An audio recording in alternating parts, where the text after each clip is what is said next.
All right. This time I don't have to guess at why the Leafs won. They played a pretty good game. And the Leafs won 4-2. It did not start off very good in the first period, but I thought the Leafs were the better team in the second period, and I thought they were the better team in the third period. We're going to get into all the calls and all the other stuff. But before that starts, I have no idea who Ilya Samsonov's dad is. I don't know his name. I know he came and visited Ilya when he was on his break or when they sent him down to the Marlies, but he didn't play for the Marlies and he was put on waivers. But I would like Ilya Samsonov's dad to come over to my house and give me a speech. Because whatever he said to Ilya Samsonov, the guy is a completely different goalie than before that speech. So, Ilya, if you could give your dad a call, send him over to me. I'm trying to lose a little bit of weight. I'm going the right way, but it's not going as quick as I'd like to. Just give me that speech.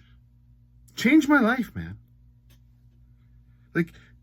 If I'm any hockey team, I'm gonna hire Ilya Samsonov's dad as the sports psychologist for the team. Because whatever he said to Ilya Samsonov has completely changed the way he's playing. I have never seen a goalie be so bad. Now, again, I don't think he was bad. Okay, there's the goal against Buffalo, wrist shot. He was giving up bad goals. Had lost all confidence. And his dad comes down, has a speech, and now the guy's playing like a Vezina candidate.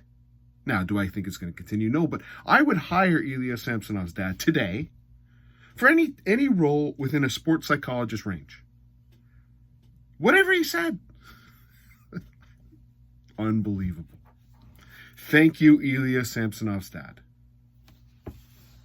Please, I'd like to get a pep talk from you whenever you can. I'll arrange an appointment or whatever. We can have an appointment over the phone. I can do it virtually if you can, or if you actually threaten Ilya's with physical harm, then maybe you can come over and threaten me with physical harm. I don't know what you did.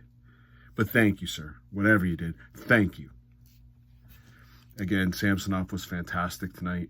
The Leafs started off just like they did the first. I'm against them on Wednesday. I thought I'm going to be in for a long night. But then Ryan Reaves scores a goal off a tip. And you'll see the majority of the Leafs goals were off tips.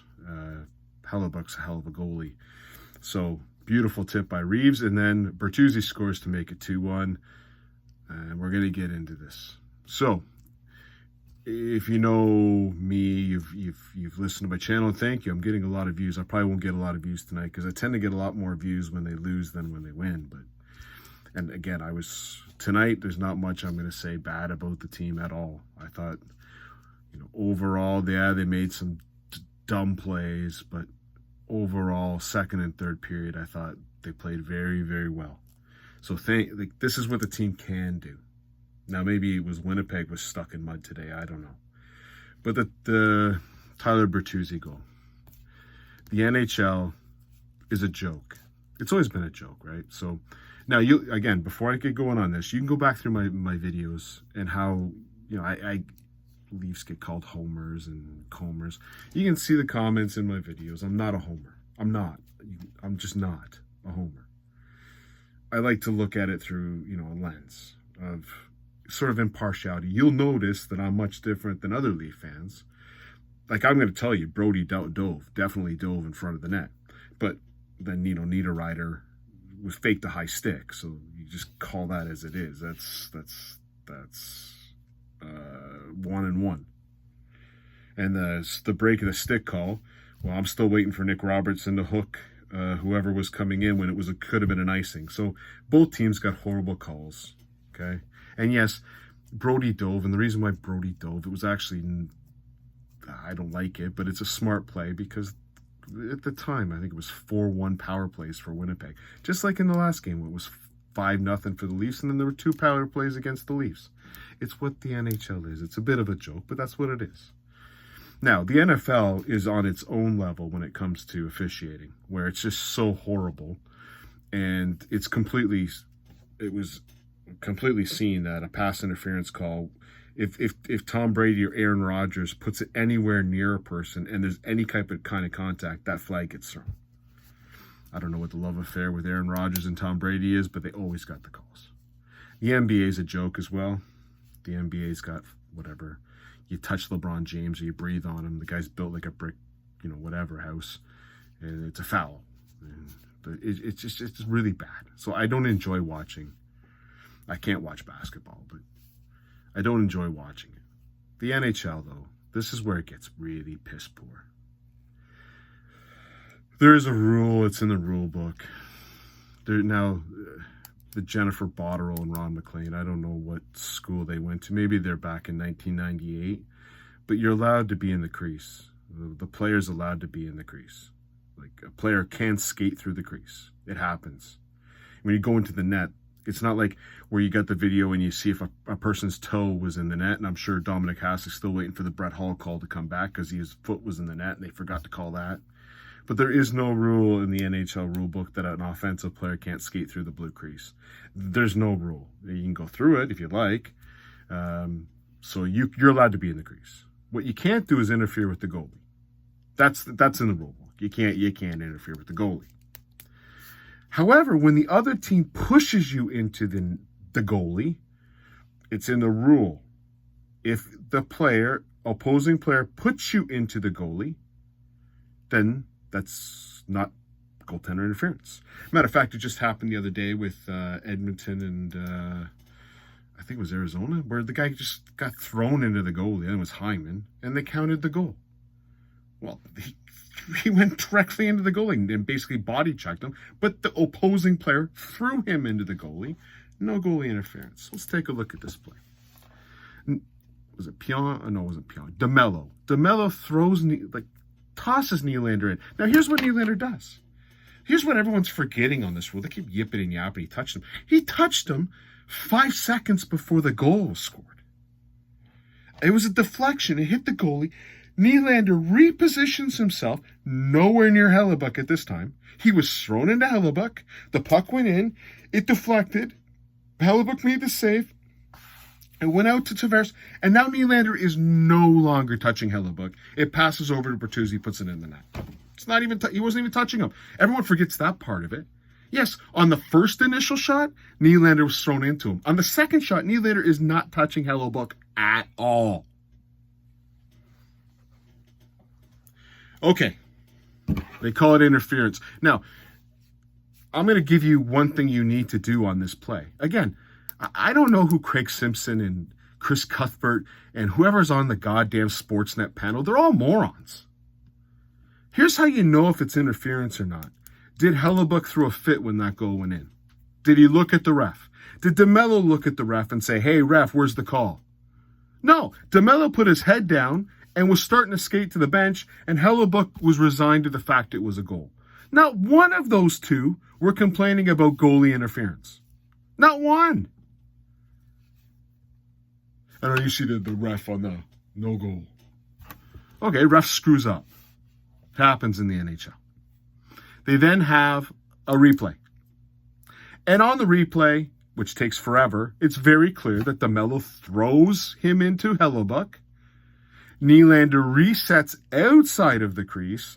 The puck goes to Bertuzzi and it goes in the net while Nylander is not touching or impeding anything about Hellebuyck. They then review it and it's no goal. This league is a goddamn joke. Again, I don't have my visors on. I don't have them. If you are a Winnipeg Jets fan and you think that is a good call, you have blinders on, my friends. And frankly, I'd prefer you just not watch my videos because, and if this happened to the Leafs, you would hear me on the other side of this. That, I don't care who that is not goaltender interference. Now, what's going to happen for the rest of the time in this NHL? If I get this right, what I should do is when I'm in trouble in front of my own net, I'll throw the guy into my goalie, and therefore the goal won't count. That's what the rule was stated to do. No,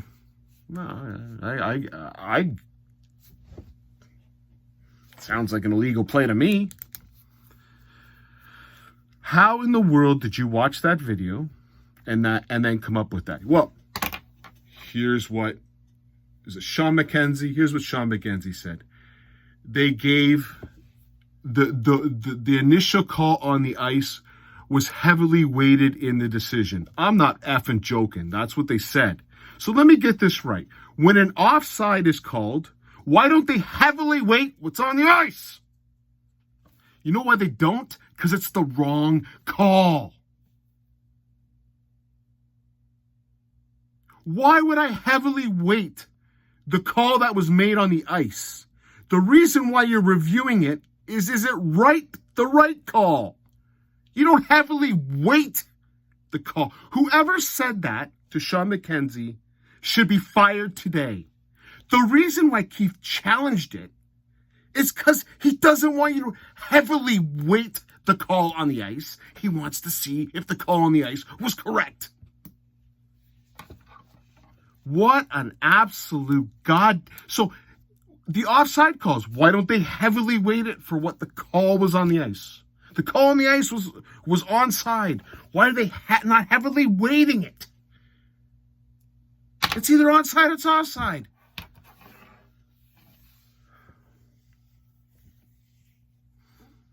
Again, the NHL has no transparency, just like the NFL and NBA. There's no transparency. MLB, at least they got a thing that calculates how often the umpire is incorrect. I don't know what that. And baseball's a boring sport, anyways. Transparent. Who made that call, and why did you make it? Take me through the video. Tell me why that wasn't a goal. A joke.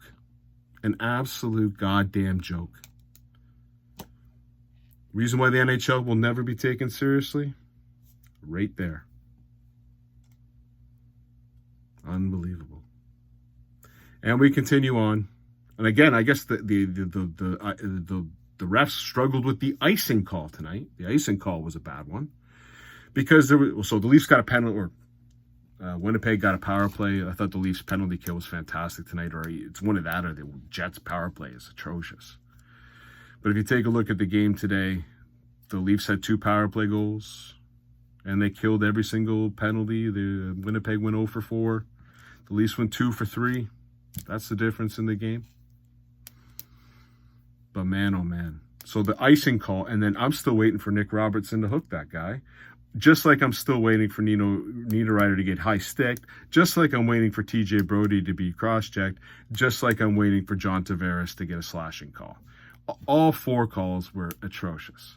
2 for the Jets, 2 went to the Jets, 2 went to the Leafs. Even Steven, except for that damn goal. Embarrassing.